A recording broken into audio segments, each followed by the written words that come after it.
The strange case of the mayoral salary. In 2014, the mayor's salary was increased by 23%, elevating it to $150,000. With the position's $9,000 car allowance, the total compensation became $159,000. Fast forward to 2024, and the city has commissioned Dormanson consultants to analyze salaries across Quincy's government, with a particular focus on the mayor's pay. Their conclusion is startling. They propose a salary range for Mayor Koch between $298,000 and $370,000. This recommendation is nothing short of outrageous, suggesting that Mayor Koch should be the highest-paid mayor in the entire country. How did they come up with that? Cherry picking, or by comparing apples to oranges. Definitely a fruit analogy.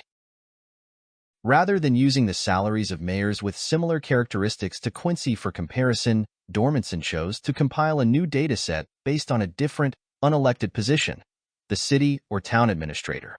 Now, you might be wondering why Quincy's mayor should receive higher compensation than mayors of much larger and more populous cities. Quincy's finance administrator has suggested that we focus on administrative responsibilities rather than city size.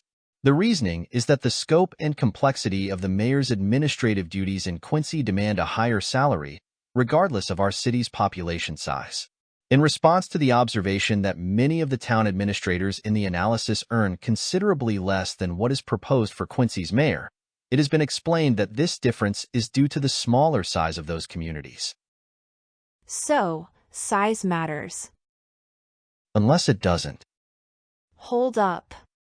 This gaslit chandelier seems to get dimmer every day. What does this mean?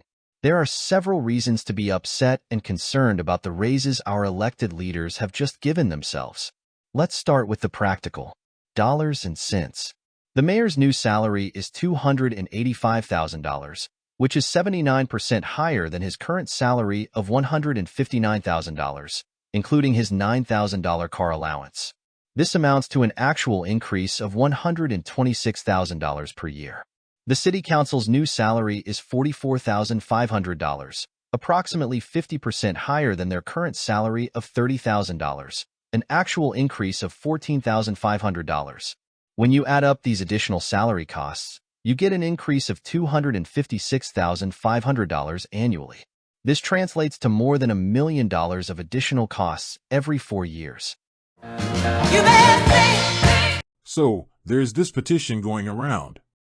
It's based on Massachusetts law, Part 1, Title 7, Chapter 43, Section 42. Within 20 days after the final passage of any measure, a petition signed by at least 12% of the registered voters of the city protesting against such measure shall be suspended from taking effect, and the City Council shall immediately reconsider such measure, and if such measure is not entirely rescinded within 20 days, the city clerk shall submit the same to a vote of the registered voters of the city. Too long, didn't read. And that was already shortened. We're trying to stop this with a petition signed by at least 8,000 registered Quincy voters. If we are successful, the City Council can either cancel the measures themselves or let the citizens decide in the next city election.